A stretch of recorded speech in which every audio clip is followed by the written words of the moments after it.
Isang mapagpalang araw po sa inyong lahat. Ngayon po ay January 24, 2025, Biyernes, at ating pong ginugunita ang kapistahan ni San Francisco de Sales, isang obispo at pantas.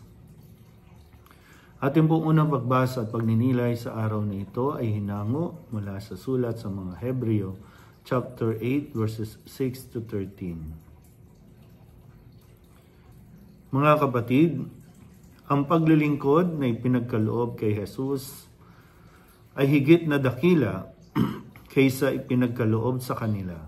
Yamang siya'y tagapamagitan ng isang tipang higit na mabuti, sapagkat nasasalig ito sa lalong mahalagang bagay na ipinangako.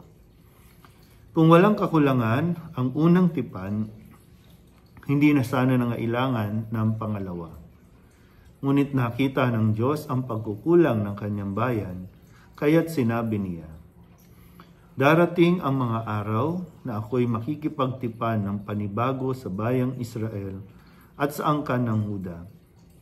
Hindi tulad ng pakikipagtipan ko sa kanilang mga ninuno nang akayin ko sila mula sa Ehipto. Hindi sila naging tapat sa pakikipagtipan sa akin, kaya't sila'y pinabayaan ko.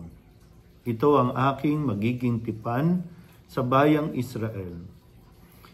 Pagdating ng mga araw na iyon, itatanim ko sa kanilang isip ang aking mga utos, at iukit ko ang mga ito sa kanilang puso. Ako ang magiging Diyos nila, at sila na may magiging bayan ko.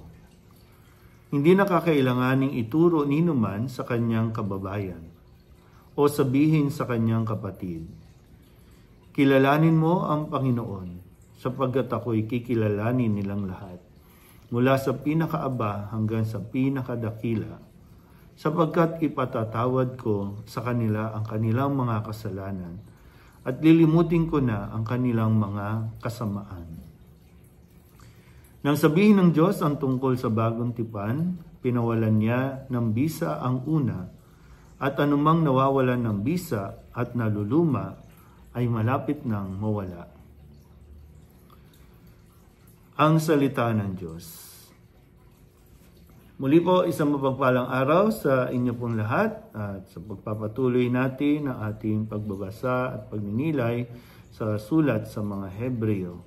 Ngayon ay atin pong narinig ang pahayag ng sumulat nito na tungkol sa tipang inukit muli ng Panginoong Diyos, na sabi nga, may unang tipan at dahil hindi naging tapat at naging mabuti ang mga taong kumbaga na kanyang pinakipagtipan, dahil sumuway ito, nagkamali, kung kaya't nagkaroon po na pangalawa, at ang pangalawang tipang ito ay mas naging mabisa.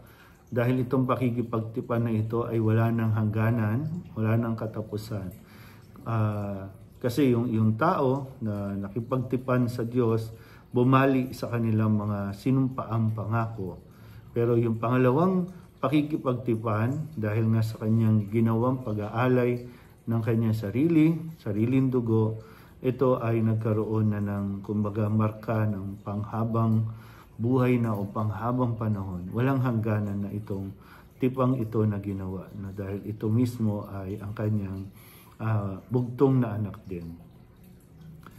Ang alam ng Diyos, na gumawa siya ng tipan kay Moises, kung maalala po ninyo, nang ipagkaloob kay Moises para ibigay sa mga tao ang 10 utos, ito yung naging tipanan. Nakipagtipan din ang Diyos kay Abraham. Nangako siya na pararamihin ang kanyang lahi dahil sa kanyang katapatan. At ganun din, ang sumunod ay yung mga sumunod na tao nakalimot na dito.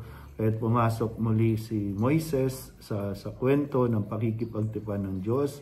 Pero ganun din na nagkamali pa rin ang tao.